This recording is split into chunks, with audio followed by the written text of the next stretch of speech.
Hi, I'm Sam, and now that things are a little more settled here at OTN, I've decided to dig back through the archives and bring you some interviews I did earlier this year in 2008 at the New Hampshire Liberty Forum.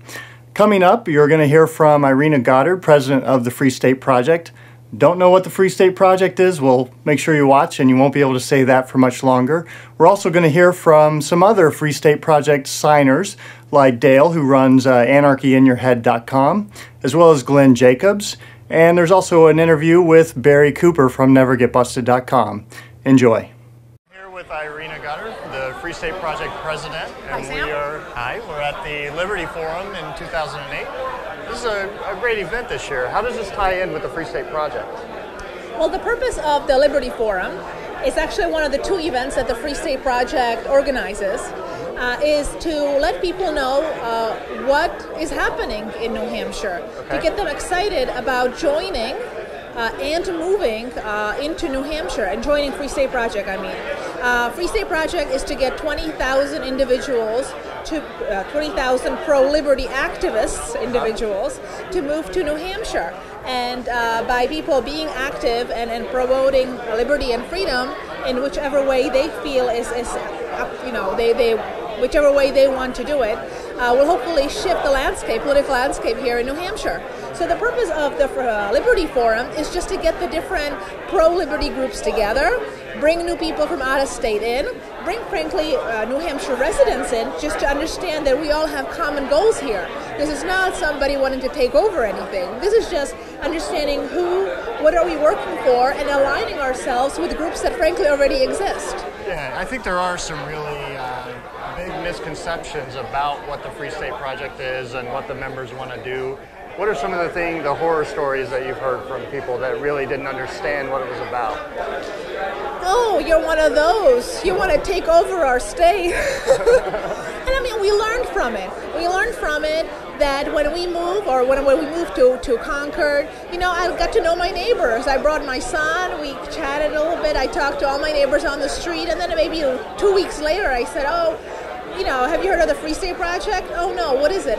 And then I told them about it, and the reception is much different versus, oh hi, I just moved in, I'm part of the Free State, so it's just kind of introducing it just a little bit differently. Get to know the community first a little bit before you jump out and say, hi, I'm here to change things. And also, to be honest, Free State Project, I see it as a big bus, just bringing the people in. Once people get here, they do their own thing. We don't anyway control anything. We don't organize. People do what they want to do.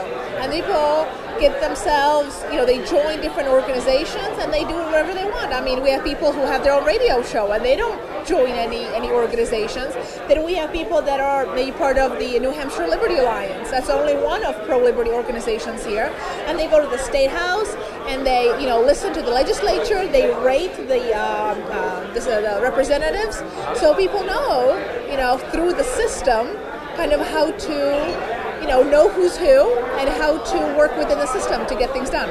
Now, after these events, do you see a boost or any kind of effect on the Free State Project numbers? Oh, so much. What are some of the things that come out of these events? More sign-ups, people moving faster to New Hampshire. Yeah. Those are the two bottom lines that we see right away. We also see a lot of alliances within New Hampshire between us and them. So people, like for example, the gun owners of New Hampshire, they see a boost in their membership too. And whenever we need something or we need help, or maybe our next Pork Fest, we need people to come attend and get to know us, they're happy to come. So it's really a place for all the liberty-oriented organizations to come together and find new members. Exactly. And Pork Fest in the summer is more casual, family-oriented. It's on a campground. It takes a week. It's a week long. And this is more formal. It's at a hotel. It's 3 day. So a little different swim. Oh, and also this is in the winter, so you get to know what the winter's like. Yes. So there's a different aspects to these two events. All right. And when is Pork Fest coming up? It's coming up in July. Don't ask me the date. I don't know. Oh, no? All right, I won't put you on the spot. I'm here with Glenn Jacobs. He's come to attend the Liberty Forum. What is it that brought you out? I'm a member of the Free State, and Okay. I was unable to attend the Liberty Forum last year, and I saw the great speakers that they had last year and also this year, and just wanted to be able to come up here and listen to some people. Also, in the background, I think he just left, but Tom Ridge was right back behind us. Yeah, we were heading over to grab him. Cool. I've heard some other people have talked to him. I think that's why he's gone. He got the because some picture, other it's people like, we already better get talked out to of him. here. Yeah. These people are speaking the truth. Yeah, exactly. So what are some of the big issues for you that have really drawn you into the Free State Project? What's the thing that put you over the line to where you said, all right, I'm willing to uproot and move? Well, everything. There's just been such an undermining of our liberties and our individual liberty. And I'm a big Second Amendment person, have been for many years now.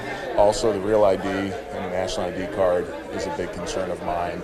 And after I watched Aaron Russo's Freedom to Fascism, I did some research on the Federal Reserve a couple years ago, I guess about a year ago when the movie came out, and I realized that is probably one of the strike the root issues, is central banking and fractional reserve banking and just the monetary system of the country and how it's literally bankrupting the wealth of America. Okay. What do you think can be done about it? Do you think the Free State Project is going to work as a What the Free State Project is going to do is eventually, because of the Federal Reserve, eventually we're going to face very hard times. And what the Free State Project is going to do is it's going to be the place where people can look to see that liberty does work and individual liberty does work. And, all the great pro-liberty organizations and think tanks, they've done a great job of spreading the message and the word about liberty.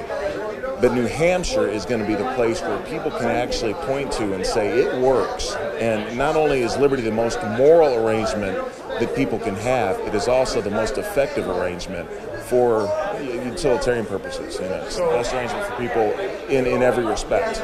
So as the founders intended, you think New Hampshire could be an example or a beacon of freedom for others to see this is what it could be like? Yeah, I certainly hope so, and I think we're going to need that because there are going to be a lot of people. We saw it happen in the Great Depression. During the Great Depression, people turned to the state to rescue them. And despite the fact that it's the state that causes the problems, that's what people are going to do again because that's what the mainstream media and that's what politicians are telling them to do. And we're going to need people, and we're going to need an example, which hopefully will be New Hampshire, that this is the best arrangement, the best system that people can possibly live in. It really is hard for people to move away from the context of we have to have a government there to protect us, isn't it? Yeah, well, we've moved completely away from the concept of the government protects us into the concept of the government provides for us. And what people don't do is they don't realize that providing for some means that they take from everybody. And if the government had kept within its original mandate as the Declaration of Independent States and the Constitution states of protecting life, liberty, and the pursuit of happiness or property, I don't think anybody would have a beef, really. But we've moved so far away from that mandate into the idea that government provides, and that's a false assumption. It doesn't. That's where we lost everything, I believe.